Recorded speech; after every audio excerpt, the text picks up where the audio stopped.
Welcome back to another episode of Creating Magic. I'm Dani. And I'm Paula. And today we are here with Melissa from Mischief Management, also Leakycon, as you probably heard us talk about a lot on this podcast. Melissa, why don't you give a little introduction to who you are? Yeah, my name is Melissa Anelli. I am a longtime Harry Potter fan from back in the days when the books were still coming out. I ran. I always say that because I'm not really involved in the day-to-day right now, but of the Leaky Cauldron, which is the legacy Harry Potter news site. And I wrote a book called Harry History, which is the account of what happened in the world because of Harry Potter through and including 2011, I think it goes up to. And I run Mischief Management, which does Leakycon, which has been a Harry Potter convention since 2009. And we also do Ton of Thrones, which is about Game of Thrones. We also do BroadwayCon, which is about Broadway. Basically, we are invested in making sure that fan experiences are for fans. That's our whole thing. So it all sort of grew out of deep love and appreciation for fandom. I'm very lucky to get to do what I do. We are so glad you do what you do because we have so much fun. Paula and I. So I've been to 4 or 5 Leakycons now. Cool. And that's amazing. I went to my first one last year. I went to the one in Orlando, and I was like, I think we have to go to Denver. Like, I need more. Like, amazing. And then I realized that you guys did BroadwayCon as well. And I was like, oh, I have to add. I can't do it this year, but I was like, I'm adding it to my list for 2024 because I just love Broadway so much too. There's so much stuff. Same. Everything that we do comes out of like really loving the subject matter and just being crazy enough to go ahead and try and make it up. We did actually go to Denver too after Orlando. We're like, no, we have to actually go to Denver now. I was like, we're going, right? It's super exciting to me to hear that you're having that experience now because we, after the pandemic and after so many years doing this, you hope and wonder that the secret sauce is still active. So to hear that y'all have that kind of experience just starting this year really warms my heart. The secret sauce is there. For sure. Amazing. I hosted a meetup with other fellow Latin creators, and we did a Bienvenidos a Hogwarts in Denver. Oh, cool.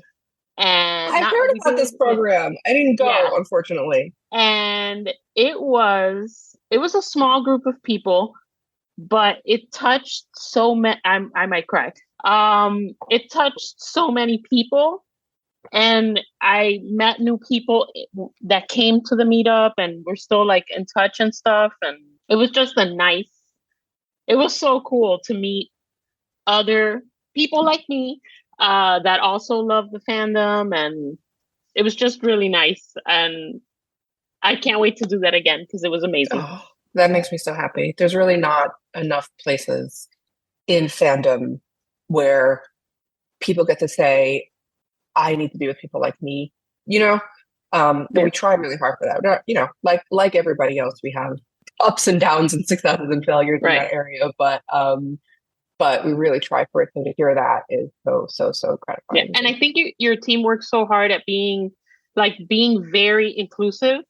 Like originally, I had named the meetup just the Latinx meetup, and you were very good. Your team was very good at saying, we want to make sure that, somebody who doesn't use the word Latinx or Latin or that they feel included. And it was something that I had not thought about when I submitted for the meetup, but just the fact that your team like catches things like that, I think is a big deal.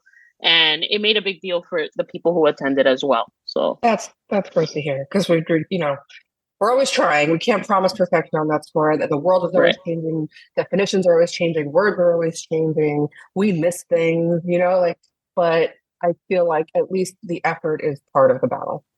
Yeah. And I got to be a fly on the wall in that meetup. And I think afterwards there was a group that were specifically, and it's the thing you hear all the time, I don't know where to find my people.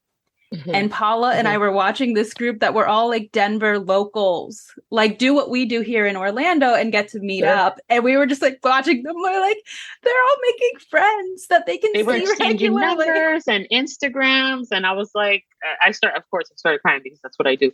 But it made me so happy because, you know, they found their people, you know, and it was amazing. That's what we're trying to do. It's one of the reasons we keep going all to different places is that it's a little bit of the magic of Leakycon. You get a new, you know, we pop up in different places and create those bonds. That's exciting. The past two Leakycons were like something I forgot that I needed in my life. Yeah. And I didn't know I was missing it. So. And that's why, like, we've tried so hard to hang on to it, to make sure, even as the world changes and things change, we want to hang on to that environment because we've been told so much and so frequently over the years that it means a lot to people. And we're trying to marry that with like running a like successful business that employs people, which is hard. So we appreciate whenever people talk about their positive experiences. That helps us a lot. And so the big conversation happening right now is that you guys are also expanding. And I know like it was always accepted to do different. There was always mashups. Our friend in Orlando did a mashup with Up characters from Disney and Harry Potter. Yeah. And so there's always been mashups, but now you guys are definitely like putting it out there that all fandoms are invited, a lot of fantasy. And I think I've heard both sides of like how people feel about that. I'm personally very excited because I'm a nerd of all things. Amazing. So what do you want it to look like in the future with including and expanding those other fandoms? Yeah, so there's always been other fandoms at Leakycon from day one.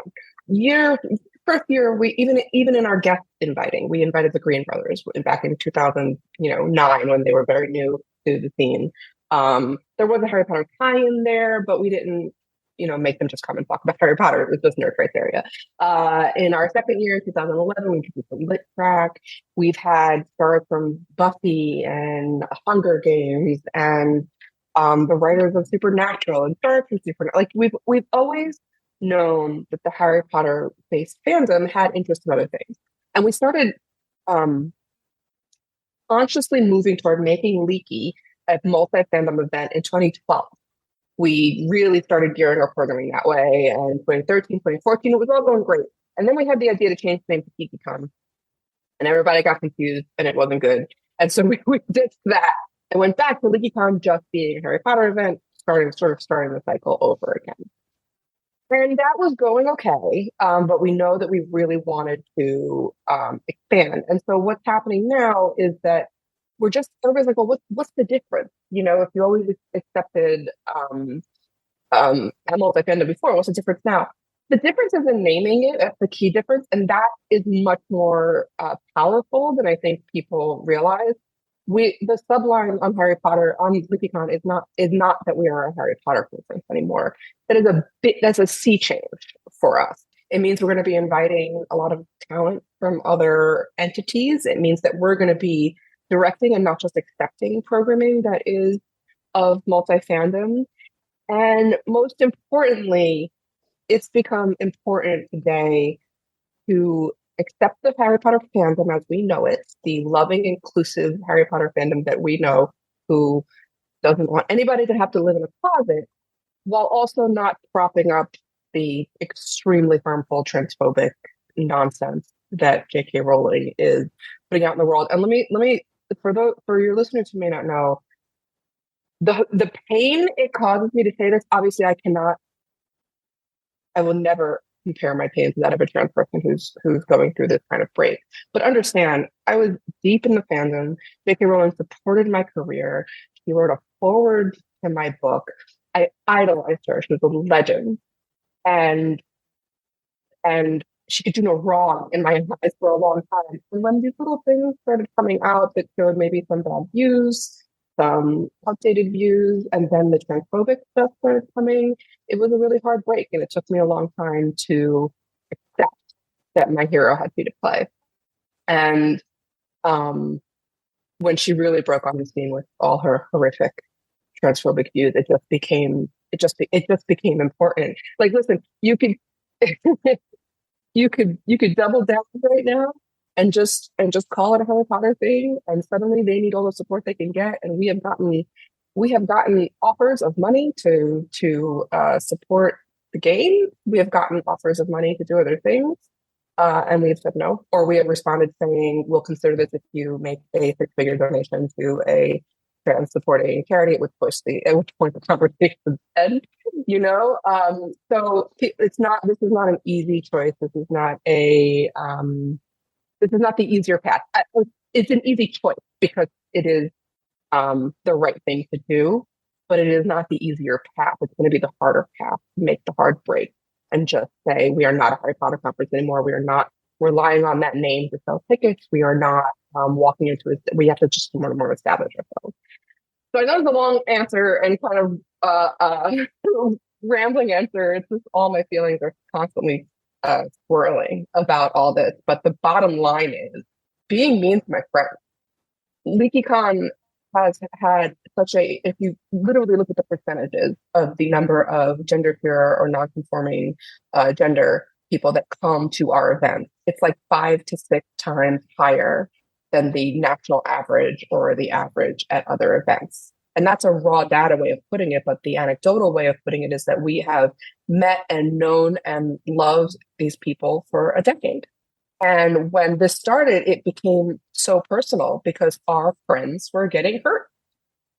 And we just can't prop that brand up anymore. But we also want to make sure that this is a positive change. And so what we're doing is saying, if you still love Harry Potter, but you don't want to be at something that supports the brand in any way, this is a place for you. And we're going to start celebrating other things in a more intentional way. So Leakycon is now about fandom, fun, and magic, as it always was, but just with more intentionality behind it. That was a really long answer. I'm sorry. No, it was good. It was good. I think the fact that you added the personal aspect to it, she was your hero. I think a lot of us felt that way, and it's hurtful, the things she's saying and she continues to say. So I get it. I think it was the perfect answer. I don't think it was long at all. It's a lot. Can you tell? Yeah. It's also, I know like it's been slowly in the works, and now like this year it's really been like not pushed, but like expressed more. And there's so much excitement beyond it because it's also like the perfect year of new content that's coming out for fandoms, like the Percy Jackson series, like that alone. People are just excited. Like I'm excited to see the cosplays and the creations that come out of Leakycon because it is now, like for me, I'm one of those people that in my head, like even though I know other things are represented, I'm like, it's a Harry Potter con. I can't dress outside of Harry Potter because that's my personality. I'm not brave enough to be like, ooh, I'm gonna do this that's not Harry Potter. Stand out. Right. I had my one moment this summer that terrified me. I made it. I don't have to do it again. What was it? I was the book dress in Orlando. No, you were not. Yeah. Oh, so good. God, see, again, context. You're wearing a sweatshirt right now. I'm wearing a sweatshirt. I'm not wearing pages. And it's not on display right now. Usually it's behind that door. Yeah. I'm pretty sure you're going to be in our emails forever because of that photo that we took. We took a really good photo of you, I think. And so I put you in emails forever. That was out of my comfort zone 2000%. I don't like being on stage. I make cosplays and I don't like wearing them. And I made a deal with a friend because I was going through a lot this summer.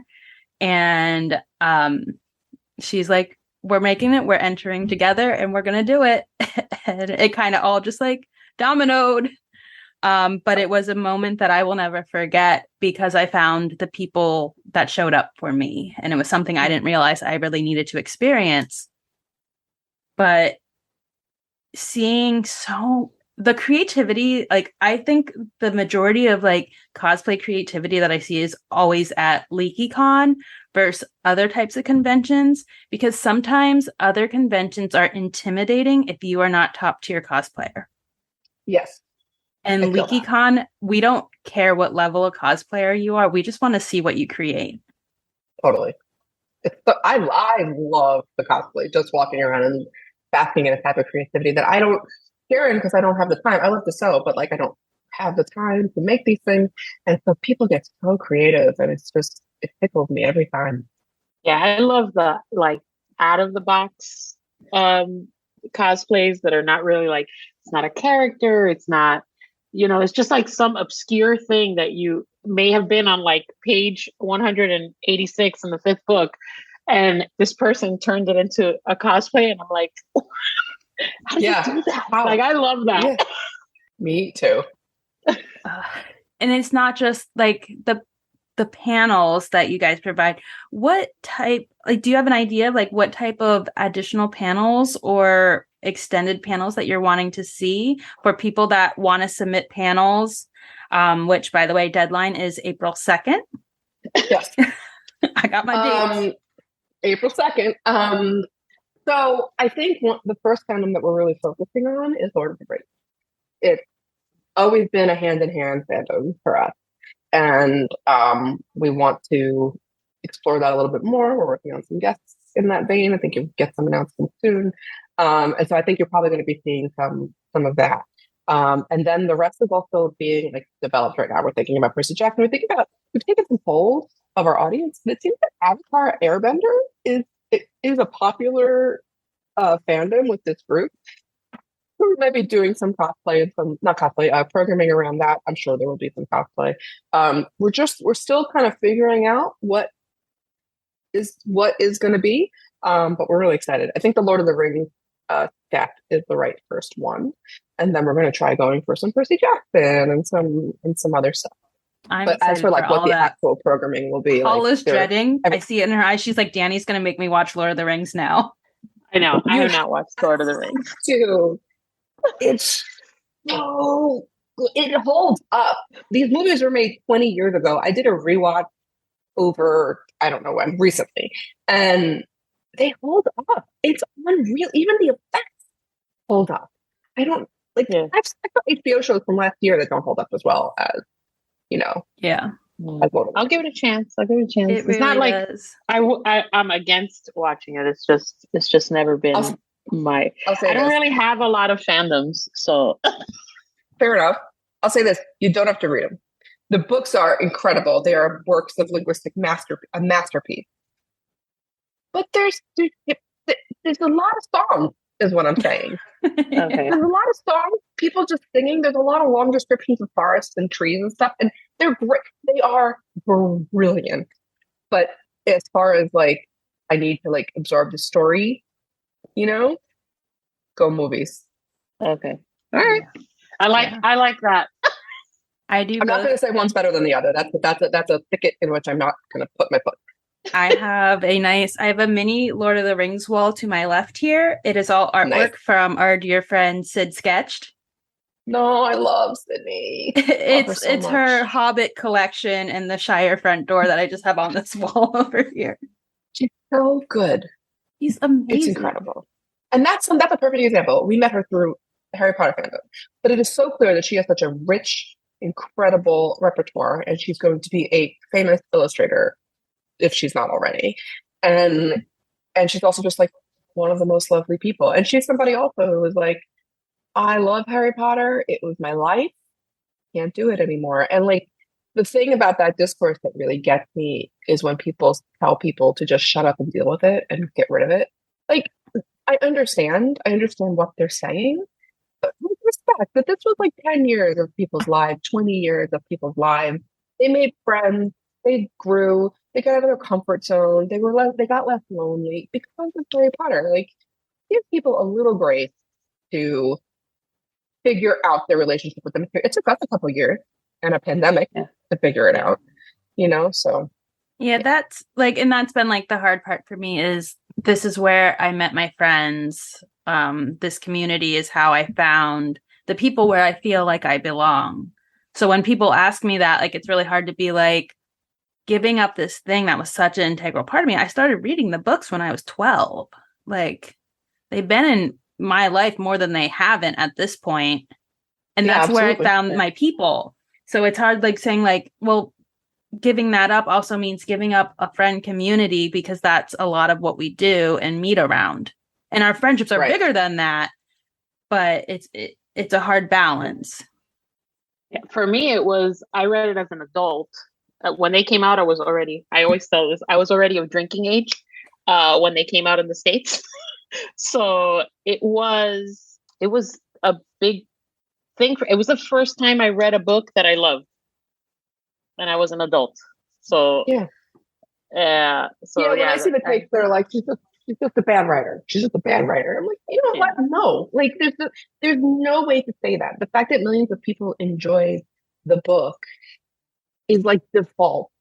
You know, prose doesn't have to be Shakespearean or reminiscent of, like, what's his name, the genius writer, David Foster Wallace. Like, it doesn't have to be like that. There is an incredible skill in making sure people go from page to page and enjoy, you know, and it's a lean, funny, engaging story. That's incredible skill. So when people are like, Jesus is a bad writer, I'm like, you don't know what you're talking about. I may hate with every fiber of my being what she's doing in the world right now, but you're not going to hear me call her a bad writer. She's a problematic writer. That can be true. Yeah. But woman can write. And that's what parts of what makes her rhetoric so dangerous right now, is because she can write. So she knows how to grab people's attention and keep it and make spurious arguments that make no sense, but sound right. I'll tell you that we're so excited for Leakycon, and the amount of people, I know I'm in at least 3 separate group chats of people going, and yes, and there's not all overlap in them. I think Paula and like maybe 1 or 2 other people are like the overlap. Yeah, there's different groups, and then we thought of doing a house themed League of Their Own type thing. We were like, oh, we should do that. Paula's giving you our secrets. I know. I love it. I love it. I love League of Their Own. I love the original movie, and that television series was fire. It better come back. Oh. That's how I feel every time one of these like streaming shows comes out, and you're like, if it does not come back, I'm gonna have a problem. We riot. We take to the street. I get nervous every time I see like a Netflix cancel after 1 season. I'm like, no, don't be one of my shows. Yeah. You're like, please no. Yeah. And they lure you in with like a photo of something that's never going to be canceled, so that you worry. Exactly. You know, come on. But no, we are excited for that. And then you also have, so I'm going to just go through some dates for people. Yes, please. All your lineup. BroadwayCon in New York City, July 21st through July 23rd. Leakycon Chicago, August 4th through 6th. Con of Thrones, Orlando, August 25th through 27th. And then Obsessed Fest, Dallas, October 20th through 22nd. Y'all got a lot close together. Can I tell you what our summer and early season is going to be like? I don't know. It's hard to explain to people what it's like doing what we do. We're a very small team, and then these events sort of like break you. Honestly, like you need to rest after and there's just so much cross activity. So having this like July, 2 in August, 1 in October, it's a lot, but it's going to be great. We're very excited about it all. Yeah. Obsessed Fest is a new one for us. We're working with Patrick Hines and Jillian Pensavali, who I'm sure some of your listeners will know. They do the True Crime Obsessed podcast, and they're great. They're wonderful people. And the True Crime Obsessed podcast is like one of the only true crime podcasts that's really good about not victim blaming, being very careful about the way they interact with the world, and they're just very kind. And they create a weekend that is just for their listeners, their audience, and it's so much fun, so loving, and just so wonderful. And then BroadwayCon, which is our baby, that's in July, so that's really exciting. It's in July for the first time. Well, it was in July last year, but that was sort of an outlier because we had to postpone it from February. But it's our first like full summer BroadwayCon, so that's really cool. Yeah, lots going on. We may be adding something else, but I'm just going to leave it there for now.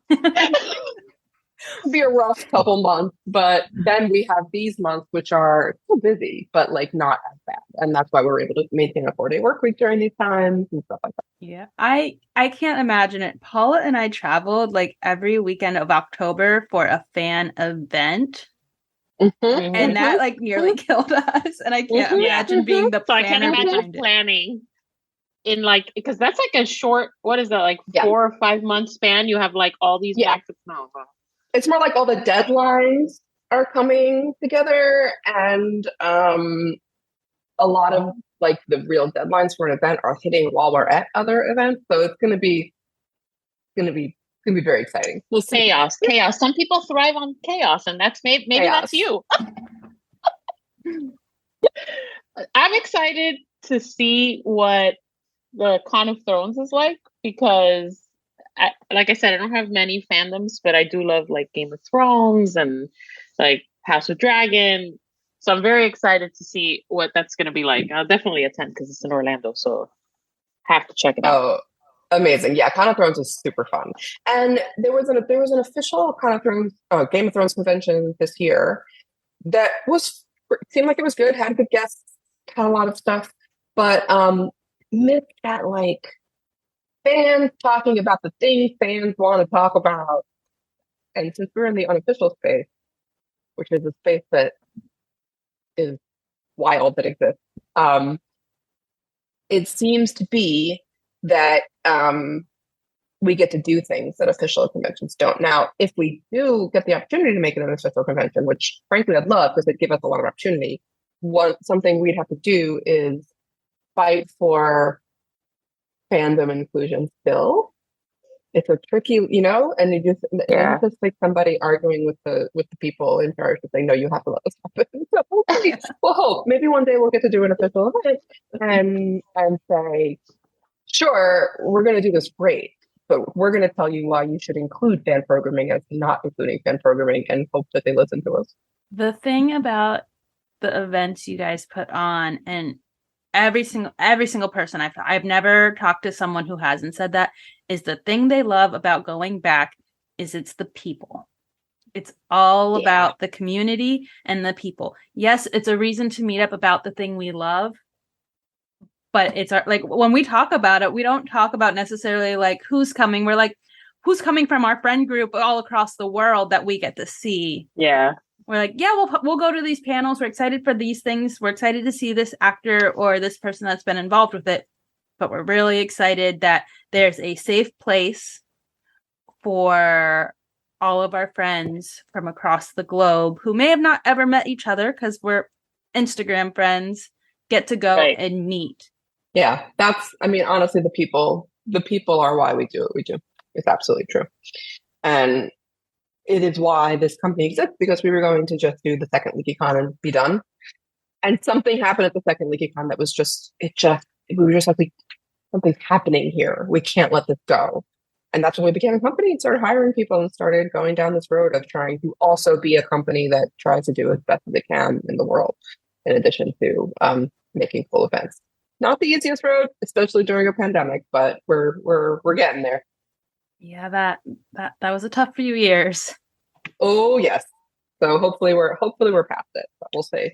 Hopefully. I still can't believe that's real. Like that whole 2-year thing, like that my kids were here. I have one kid that's still doing school from here because he's like, I'm good. I don't need to be around people. So but yeah, it just feels unreal. Like something you would read about in a book. That we were trapped at home. Yeah, it was wild. What are you most excited about with all the things you have coming up across all your events? What is the thing that is like really exciting for you? There's so much. Some highlights for me always are when we get to do the Star to Be thing that we do at BroadwayCon. I talk about this always because I love it. It's when we bring in unknowns and they do a talent show, essentially. It's always a highlight for me. I never miss it. I love it so much. We're trying to do some cool new things with BroadwayCon this year, so we'll see how that happens. The drag brunch at Obsessed Fest is I had to miss it because I had to go home for medical reasons during Obsessed. I'm fine, but I had some medical stuff I had to attend to. And then I'm just excited to see the Game of Thrones fandom come back. And I'm excited to see this first Leakycon when we purposefully say, this is a place where you get to celebrate Harry Potter without having to worry that you're celebrating J.K. Rowling. And we can start intentionally including other things. Like the seeing that come together and meeting that challenge is always the thing that I love, you know? So it is a challenge. We're working hard on it. Everybody's, you know, a little nervous about how it's going to be. But I'm really excited to see that come together because I believe in my team and I believe in this fandom and I believe in the cool, exciting things that we're working on in terms of guests. So fingers crossed. I've said it a million times, but I can't wait. We can't wait to have you there. Our Leakycon group chat has not stopped since July. Yeah. Like every week, someone and like days will go by and everyone be like, just checking in. When are we going to Chicago? Who's booked their things? Like it's a constant, solid conversation that's really exciting. And so many of us. Yeah. Go ahead. No, because so many of us met for the first time in real life at Leakycon in July. That cool. Yeah, so now it's like, oh, we can't wait to see you again because we don't all live, you know, Dani and I live in Florida, but a lot of us just, you know, Texas and Canada. And yeah. So, and we try to pick cities where it's like a city that you want to go see anyway, but maybe wouldn't have gone without a reason, right? So Chicago falls into that because yes, Chicago is amazing, but usually you go when there's another reason to. So hopefully people, and it's not too expensive to go to. It's one of these places you can really fly into for pretty cheap. And so we try to bring things to those areas on purpose. Yeah, I'm really excited to see how this all pans out. I'm excited to go visit the Gothic Target in Chicago. Like that is on my number one. Not even the Bean. I want to go to the Gothic Target. There's like a Target. So it's a Target. On the inside, it looks normal. But the outside is like very like goth, and I'm thinking like we have to go there and take pictures. Because it's the original architecture of the area. Yeah. Oh, it's beautiful, like a church. Right? See, add it to your list. Amazing. I love the Bean. I never get tired of going to see the Bean. It's a really cool piece of art, but it's also just fun. And I always stop by the Art Institute and see Sunday on the Island of the Ground Shot at least, and then we walk around the rest of the institute as well. Yeah, my top of my list is the Shed Aquarium, which is their Instagram like is the one thing that cheered me up constantly through COVID because their penguins would go on walks through all the exhibits. So like that's adorable. There's something for everybody. Chicago has everything, and then there's already been like conversations on who has the best pizza and where we're supposed to try the pizza. Yeah, always. So I have only been to the Chicago airport, so this will be new for me. Only the airport? Only the airport. For some reason, and I travel, but for some reason, I've only ever like flown through Chicago. I never had like a reason big enough to like just go. I went once, but it was so cold. Mm-hmm. Yeah, no winter in Chicago. It's also going to be Lollapalooza weekend, which wasn't the case when we made this situation happen. But I think they changed their date. And so it's going to be busy. It's going to be a busy weekend. But luckily, we don't have a lot of crossover with Lollapalooza people. But we could. Imagine you go for Lollapalooza and Leakycon. And Leakycon. What a perfect weekend. I'm going to need a month to sleep after that one. Exactly. For real. All right. Well, do either of you have anything else to add before we wrap up? No, just that I'm so excited that y'all are excited, and I cannot wait to see what this year brings. Yeah, I'm so excited just to see. Now I know the difference, right? Because I attended like Leakycon when it was Harry Potter. And I'm excited to see like what comes out of it when you add other fandoms. I'm excited. I just can't wait. And that is our episode. Until next time, keep creating. Bye.